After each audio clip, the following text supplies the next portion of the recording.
Hey everybody, I'm Josh, and welcome to another bonus episode of Shit Talkin' that I'm calling Shit Talkin' Bonus Episode number 2, hashtag Stay Home Edition, episode number 1.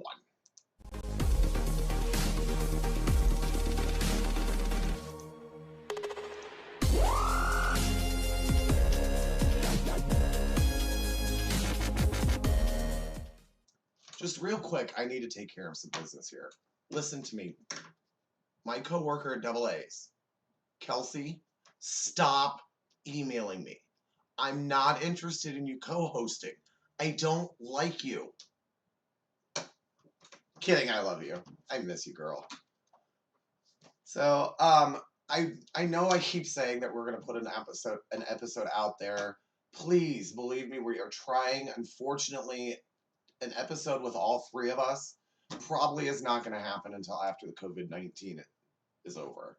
Um, Chandler, our third co-host Chandler, has a young daughter, and collectively we decided that the show is not essential enough for her to leave her house and expose herself and then go back to her daughter. So yeah, this show is important to me, but someone else's health is more important to me. Until then, I may do random bonus episodes. Maybe Alyssa and I can get on and do an hour-ish long episode together, but I don't know when or how often. So yeah. So I always brag about how I would make an amazing judge on a show like America's Got Talent, The Masked Singer, when I used to watch American Idol or The Voice. And I normally always get it right. I have a record of about probably 85 to 90%. So I decided to put up or shut up. I'm introducing a new segment that's just going to be me. I'm going to film the first episode next Wednesday night. I'm calling it Judge Josh. I'll be watching The Masked Singer and recording the performances while I judge the performances. And then at the end, I'll tell you who I think is going to go, or who's going to be in the bottom two, and of those two, which one's going to go home. So if it all goes well and it works out right, I hope that I can do a live episode during the finale. But we'll see. I did a full episode of this in 4 different segments because I have, well, 2 big segments, this one and the end segment, to do for this episode. But I can't get my editing app. Like, I put them all together. It goes for about 45 minutes. It acts like it's right, and then it says the video may be corrupt or cannot play for some reason. So anyway, I'm working on it. So I'm redoing this whole episode right now, all in one take, so that way I can get it posted. So if I mess up, I'm just going to kind of keep going. You'll find that I think I am hilarious. Normally, I would have my co-hosts that would know when to laugh at my stupid jokes. But since I'm alone right now, when I think I say something funny, I will give you guys a sign as to when to laugh. Let's just say I found a new app for my phone and I can't stop playing with it. So, yeah. I also want to say in these bonus episodes, I will not, sorry, there was a bug there. I will not be doing my normal show format. I'm just going to kind of throw them together as I randomly decide, hey, I want to post a video. So, generally, this would be our host chat segment.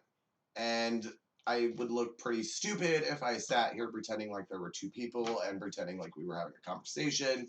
So I'm just going to jump into a segment that I was going to start in our second episode that I already had written called The 10.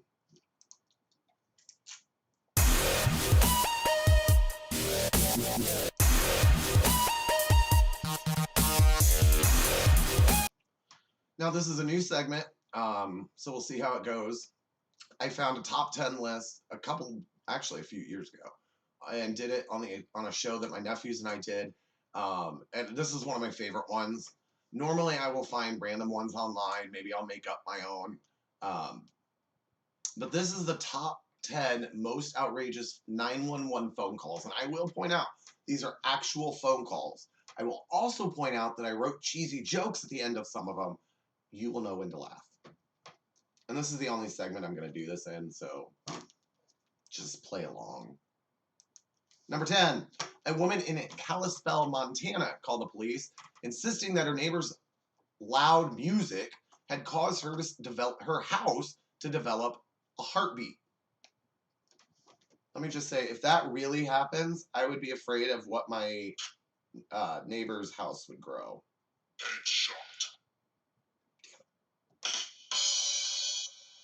Sorry, the headshot was an accident. Button hit. Number 9. I guess I should move the number to. Number 9. After making numerous 911 calls, a man in Lundar, Canada, was warned that if he did it again, he would be arrested. That prompted him to reveal the real reason for him calling the dispatcher so many times. He said, quote, "If you're coming to get me, could you have them bring me a pack of cigarettes?" End quote.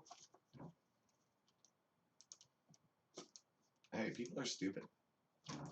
When a 7-year-old girl called 911 then quickly hung up, the Burnett, Wisconsin police were dispatched to her house. Upon further investigation, it turns out that she called 911 because her grandfather was cheating in a game they were playing. Damn! That girl is one sore loser. Jeez. Number 7. Sorry, and I was doing so well. Well, I think I was.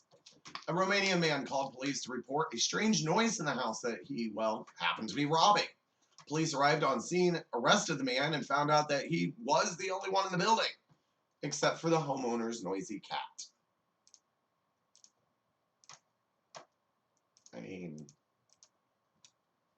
a Canadian woman dialed 911 after hearing yelling and shouting coming from her neighbor's apartment. Upon further investigation, cops pounded on the door until the occupant finally opened and discovered that the man was in no danger. He was just simply having a rough time in the bathroom. He must have eaten at Chipotle, McDonald's, or Burger King. Okay, this one I need to set up real quick. So give me a minute because there's a joke at the end that I want to prod a friend of mine with, and it's an inside joke. I just gave you a hint. Here's the line. After Elaine Owen saw a red glow in her trailer's bathroom, she called 911 to report a fire.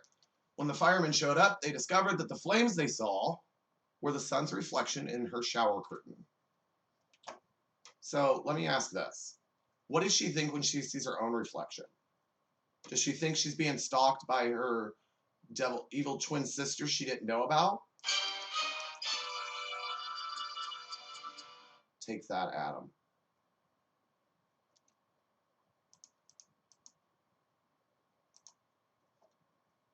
Sorry, my computer's acting a little weird right now. There we go. A burglar in Shelby County, Ohio, was caught by police after accidentally butt dialing 911 while breaking into a home. To make matters worse, the crook hid in the closet and was outed by his phone yet again when the low battery alarm went off. They'll get you every time. After receiving a frantic 911 call, the Regina, Canada Fire Department raced off to battle an inferno at the local Canadian Football League stadium. The fire, however, was a burning log displaying on the stadium's jumbotron. Hey, I don't make the news, I just read it. A woman in Dacula, Georgia called 911 after her Chevy van went missing. Later that day, the woman called back to report she had found the van. It was just hidden by some tall weeds in her yard. Okay, so how tall are these damn weeds that they're hiding a minivan? I mean, really? Why is my computer being weird right now? Oh. There we go. Okay. And the number 1 outrageous 911 call. A British man saw a mysterious flying object that lit up the night sky, so he immediately called the proper authorities. After investigation, the authorities stated that the mysterious object he saw was actually the moon. The next day, he called to report puffy white smoke in the sky along with a circular fire.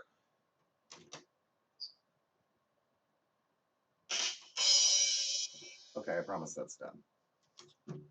So we're going to move on to my next segment.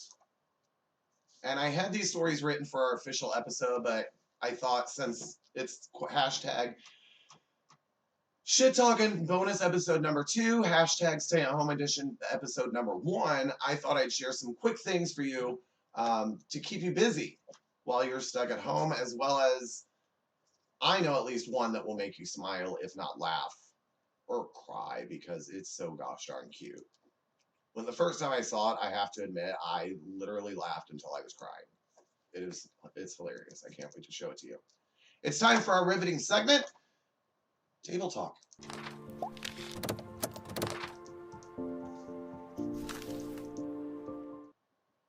This is Millie Erickson, a nursing home resident in Massachusetts who celebrated her 100th day shortly after, 100th birthday shortly after the lockdown began. And because of the lockdown, they couldn't have the party Millie planned on having. But they made the best of it. They surprised her by serenading her with happy birthday outside of her bedroom window at the nursing home. They also continued then with ice cream, cake at a separation celebration. So this story, well, it's not really a story. It's just really awesome. If you ask any of my nephews, I am the type of person you can give me random household items in about 10 minutes, and I can create the basis of a game. We may tweak it as we play it, but I can create the concept. I never would have thought about this, mainly because I'm colorblind, but this is just so creative. I would not have been able to think about this. Excuse me. So another nursing home is finding new ways to keep their residents busy while not being able to have visitors. They took broomsticks, attached boxes to the end of them, and created a life-size version of Hungry Hungry Hippos. How adorable is that? And the poor person right over here to the right under the Facebook thing, she loses her stick. That's not fair. I'd hate to be the one to have to clean up after that, though.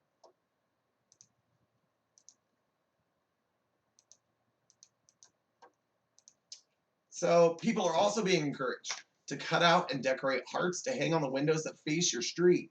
This way, people passing by and walking by and driving by can see that we are all in this together. I know the weather here in my area of Illinois has been crappy lately. 80 degrees one day, snowing the next, literally. So when there is time, go out and decorate your sidewalks with sidewalk chalk. Take a picture, post it on your social media under the hashtag chalk the walk. It'll give another way of putting out there some encouraging words. Are you wanting to learn something new? A Fender Guitar Company is offering 3 free months of guitar lessons for your first 100,000 that sign up for their streaming service. Some apps are even offering free language lessons, free food delivery, free ebooks. Peloton, as well as other gyms, are doing free workout classes. Be sure to comment below and let us know what you're doing at home to keep yourself busy. Maybe it's something we haven't thought about, and it's something we could do.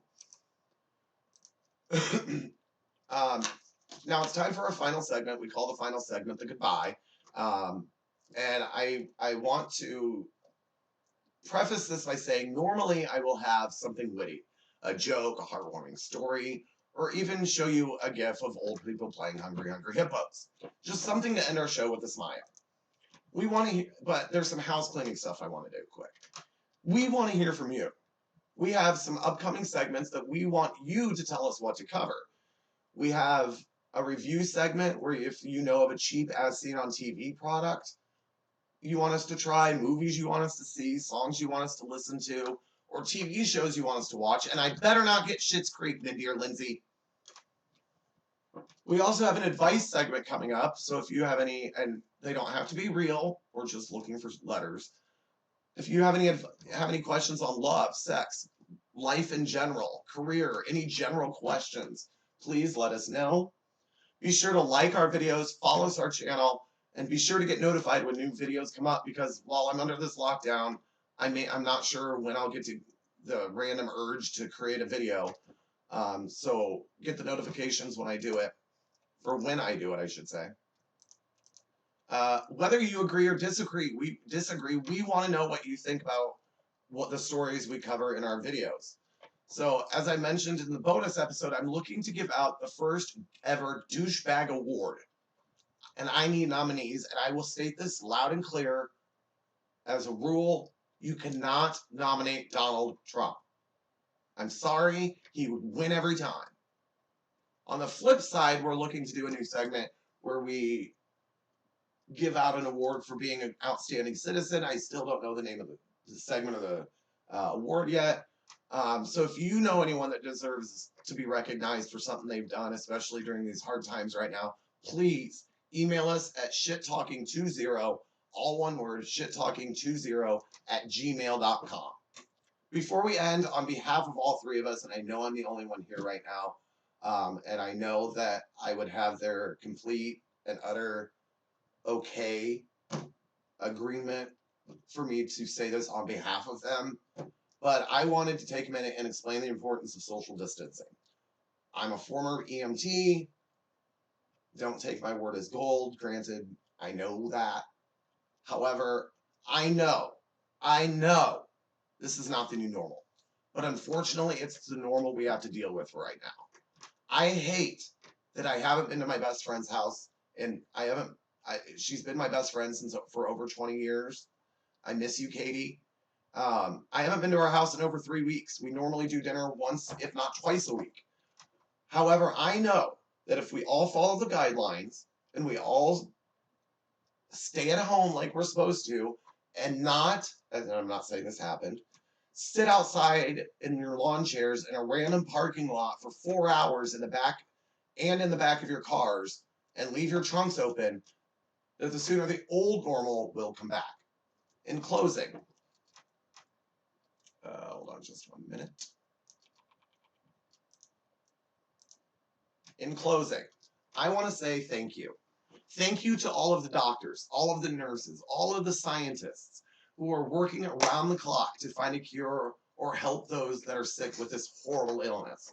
However, there are a lot of people out there that I don't think get enough credit for what they do. Until this pandemic started, I will be honest, I didn't see how crucial they were. However, I want to thank the cashiers, stock people, mail carriers, trash collectors, ground crews, janitors, maintenance people, anyone who works in a nursing home right now. I have a friend that works in a nursing home in maintenance, and part of his duties right now are to go to the grocery store and get the groceries for the residents. That is dedication. That is hard work, and those are the people that we should honor and not take advantage of anymore. I'm not saying everyone has. I'm just saying, me personally, I noticed that I have, but I don't think we should anymore. We should see the importance that they play, an important role that they play in our lives. I want to remind you that I'll be recording my Judge Josh segment. Sorry, I'll get this off the screen. I want to tell you that I'll be recording my Judge Josh segment on Wednesday night. I hope to post it, if not that night, that next day. With everything going on, I'm not sure when the three of us will get together for an episode. Chandler, I miss you. Check your text messages. Alyssa, love you. But I hope it's sooner rather than later.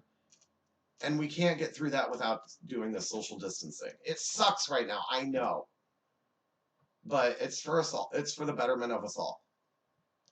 Until then, I hope to get out some bonus episodes, some that may just be quick little things like the promo or my here's my take was, or maybe Alyssa and I will get together and do a show for you. We don't know. We're just going to play it by ear and see how it goes. And once everything calms down from this COVID-19, maybe get on a regular track, see how popular this is, and get on a regular track of when we want to make posts. So until then, stay healthy, #stay at home, and come back whenever you need some shit talking.